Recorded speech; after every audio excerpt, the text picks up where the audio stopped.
We are now going to item 2. We have completed item 1. And item 2 is the adoption of the agenda. And I would now, at this juncture, give the floor to Madam Secretary to present this item to the committee. Madam Duvel. Thank you, Madam Chairperson.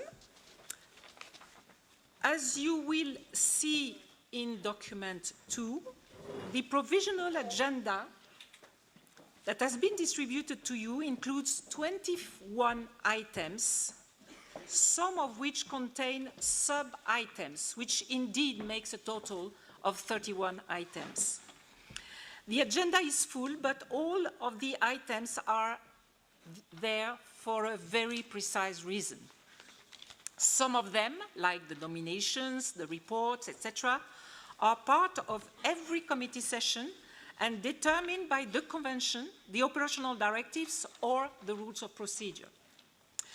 Other items are inscribed on the agenda following specific decisions taken by the previous committee or by the General Assembly. All the documents have been published online by the statutory deadline of 2 November, which means 4 weeks before the opening of this session. The list of documents can be found in document ENF 2.2 Rev.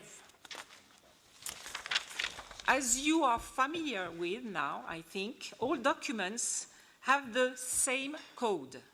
ITH for Intangible Cultural Heritage, /15 for 2015, /10com for 10th session of the committee, followed by a number, and this number corresponds to the number of the provisional agenda.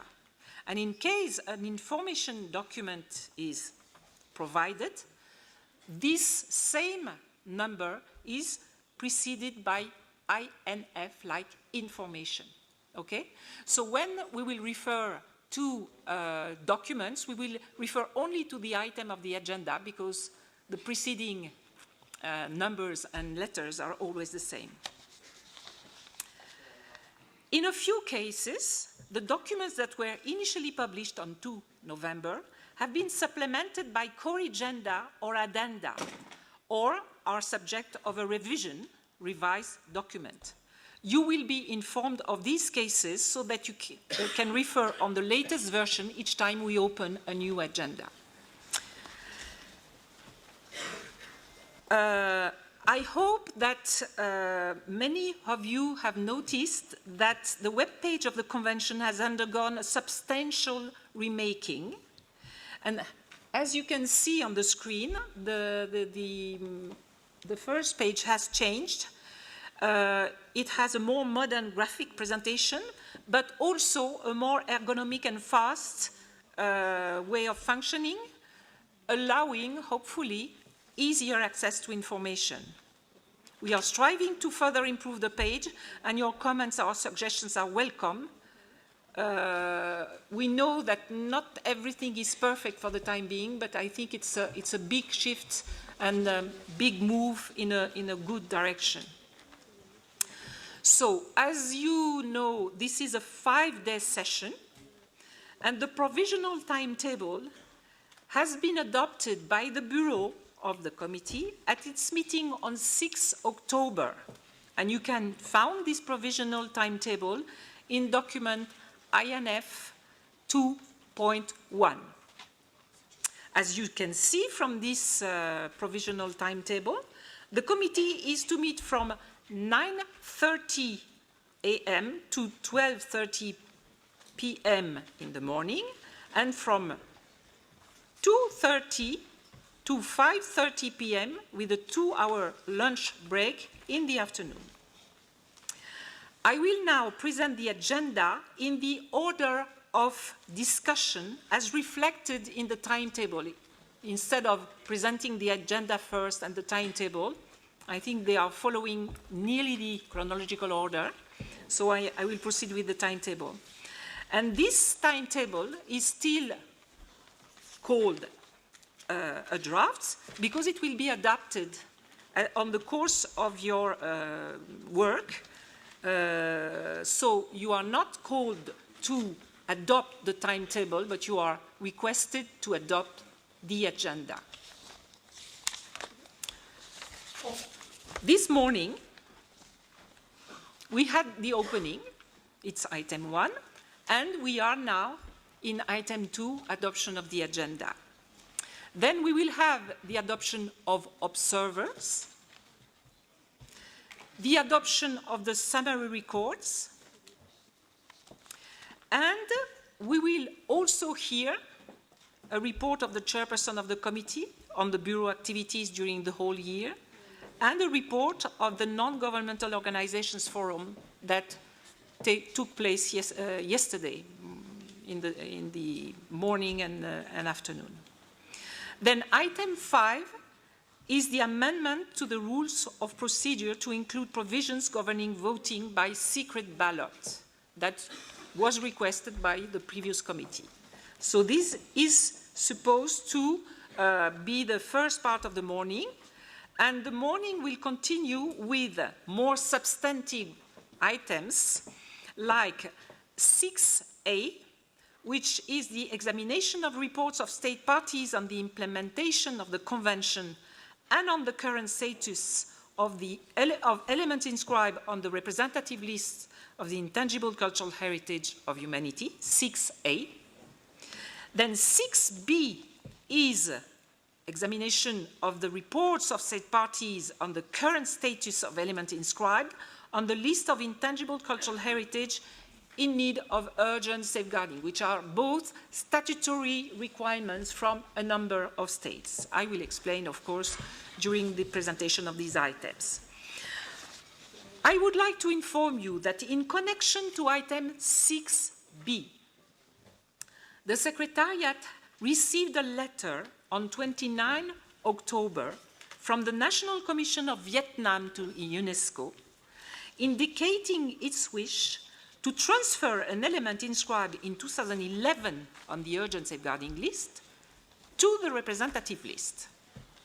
In the same letter, Vietnam requests the committee to start discussing the issues of transfer of an element from one list to another, with a view to clarify procedures stipulated in paragraph 38 of the operational directives. And with your permission, Madam Chairperson, I would like to suggest that this issue be discussed during the general debate of item 6B. This should occupy the rest of the morning. This afternoon, the committee could go on to look at item 6C, the last of the 3 parts of item 6, which will be the reports of state parties on the use of international assistance from the Intangible Cultural Heritage Fund.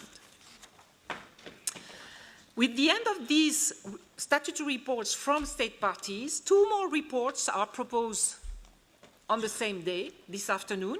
The reports by the committee to the General Assembly on its activities from June 2014 to June 2016, which will obviously have to be completed a little bit after your session, because we are not yet in June 2016, and the report by the Secretariat on its activities during the whole biennium 2014-15. Tuesday, 1st December.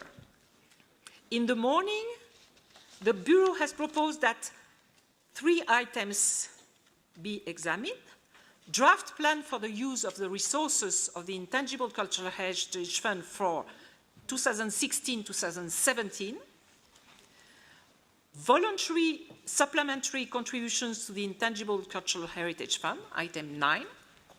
And item 10, which is opening the big item on the inscriptions on the list, which will start by the report of the evaluation body on its work, the general part, the report of the rapporteur on transversal issues. In the afternoon, 2 items 10A and 10B are proposed. 10A, examination of nominations for inscription on the list of the intangible cultural heritage in need of urgent safeguarding. And item 10B, examination of nominations for inscription on the representative list of the intangible cultural heritage of humanity. But obviously, time will not be sufficient to finish this business, so the whole Wednesday morning and afternoon will be dedicated to finishing this business of 10B and to looking after 10C, which are examination of requests for international assistance, but there are only two, so the main day will be dedicated to that. Before anybody asks, we will try and make all efforts to keep this timetable, because I know some of you have conveyed some press, and the press will not be ready maybe if we go faster. So I think we have to respect as much as possible, at least for the beginning of the items, the proposed agenda. Then, Thursday, 3 December, we will go to an item 11, modification on the name of an inscribed element which has been requested by Guatemala. Then we will go not in the alphabetical order for a specific point, which is item 16, accreditation of new non-governmental organizations and review of accredited non-governmental organizations. Why putting this item not in the chronological order is because as the next item is 12, establishment of the evaluation body for the 2016 cycle, and that among Group 1 and Group 2 you have to choose 4 NGOs, you need to be sure the NGOs you are proposing for sitting in the evaluation are proposed and confirmed for renewal. Otherwise, you would appoint an NGO that is not anymore an accredited NGO, and it would be a problem. So that's why the Bureau has put this item before item 12. And then item 13 will be dealing with the number of files submitted for the 2016 cycle and the number of files that can be treated in the 2017 and 18 cycles. The afternoon on Thursday, 3 December, will be dedicated to examination of draft amendments on the operational directives on 3 subjects. 14A, safeguarding intangible cultural heritage and sustainable development. 14B, the referral option, as requested by the committee at its last session. And 14C, schedule of non-governmental organization accreditation, which is also a request by the committee as the first item. So all 3 items dealing with draft amendments of the operational directives should be discussed on Thursday, 3 December in the morning. And the afternoon will be dedicated to 3 items which are following up to decisions and resolutions adopted by the committee and the General Assembly at their previous sessions. 15A, we will report on the expert meeting on a model of a code of ethics. 15B will deal with guidelines for the treatment of correspondence with regard to periodic reports, which was also requested at the last session of the committee. And 15C will be dealing with the follow-up on audit and evaluations that you know have been conducted and that contain a number of information for you. Friday, 4 afternoon, we will deal with the date and venue of the 11th session of the committee, the composition, the election of the members of the Bureau of the 11th session of the committee, 19, any other business, 20, adoption of the list of decisions, and 21, closure. It's a light end of afternoon, but it gives a little margin of maneuver in case some items get late and we cannot cope with the agenda as it was foreseen at the beginning. Okay? The Bureau of the committee will meet every morning prior to the committee meeting from 9 to 9:30 a.m. in room Oryx 5 to adjust the provisional timetable as needed. Everybody is welcome to attend, of course. As was the case last year, the Secretariat has planned a series of presentations on our capacity building program, and these meetings will be organized from 1:30 p.m. to 2:30 p.m. every day. Today, the meeting is for expert facilitators, the UNESCO expert network, in Oryx 7. Tomorrow, Tuesday, it will be for states from Africa and the Arab region to be on a voluntary basis, of course, to attend these information sessions. Wednesday, 2 December, it will be for Latin America and the Caribbean. Thursday, it will be for Asia and the Pacific, and Friday will be for European countries, both from Western and Eastern Europe. Each delegation should have received on the desk a document about the schedule of these meetings, and if you want to have, and anyway, every day we will recall for which groups are the meetings. I would also like to make an announcement for the media that there will be a press conference today at 1 p.m. in room Oryx 5. It's just behind this room. I also would like to inform the committee and all the participants that they will be in this same room at the end of the session this afternoon, a side event organized by UNESCO to present to you some concrete results from the perspective of the beneficiary communities in Southern Africa on past and ongoing UNESCO capacity building projects. The projects illustrate in particular some project financed by the government of Flanders and by the government of Norway through a contribution to the Intangible Cultural Heritage Funds. And other side events are organized during the week.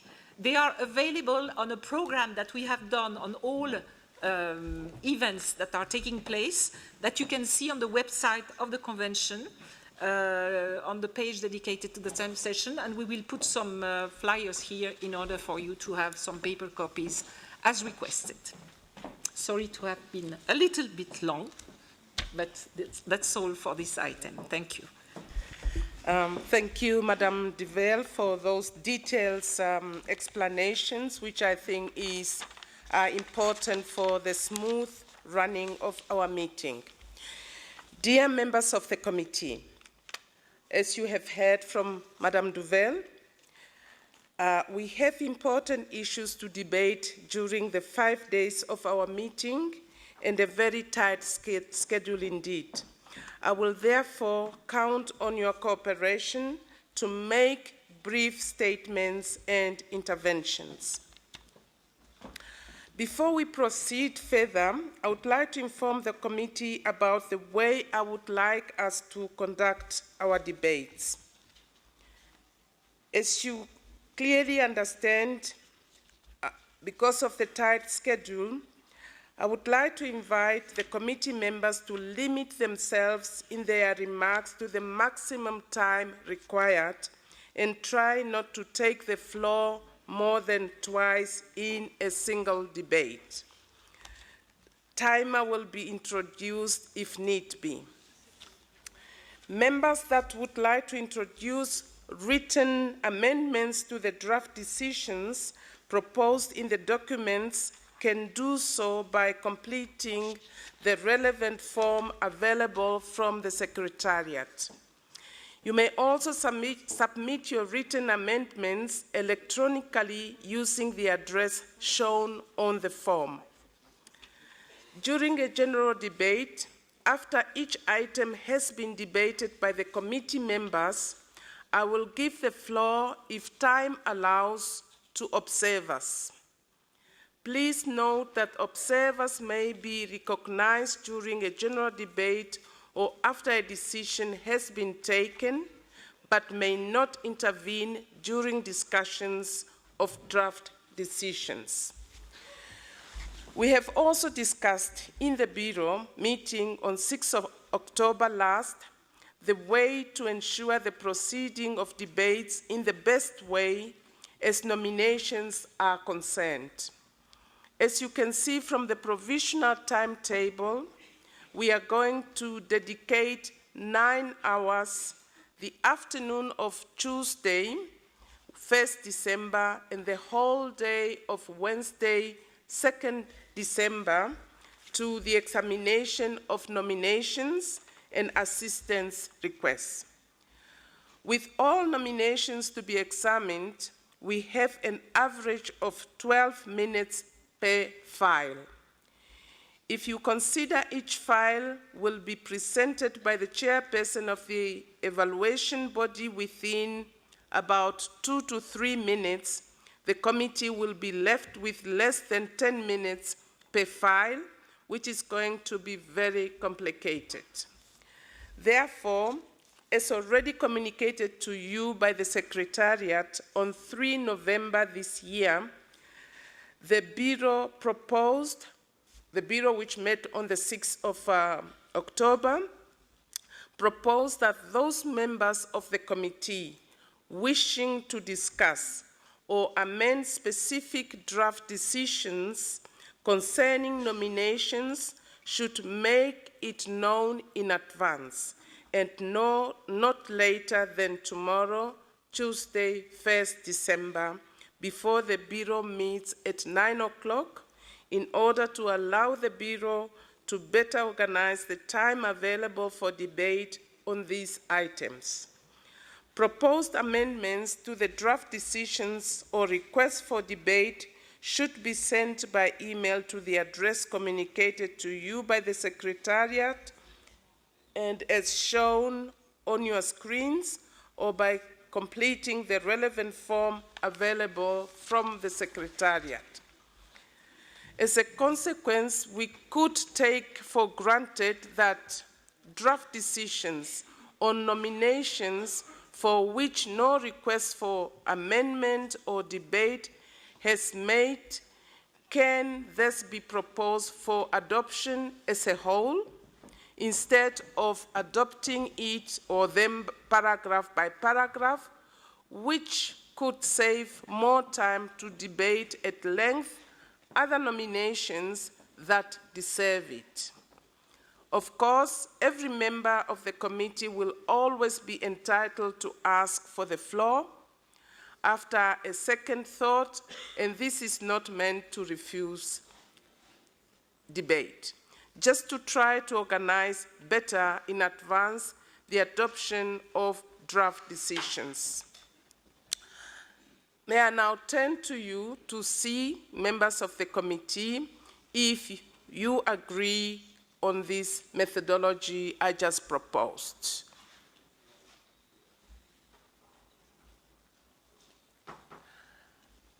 I see no request for the floor. Thank you so much for your understanding.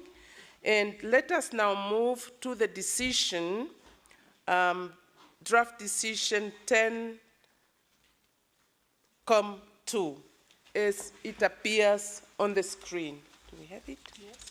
What is it? On the screen? Yes. Okay. So what do I do? Like that? Yeah. What do I do now? Okay. You have the decision in front of you. May I ask the committee to adopt draft decision 10.2 as shown on the screens? Seeing no objection, I therefore declare decision 10.2 adopted. Okay, this is finished. Good.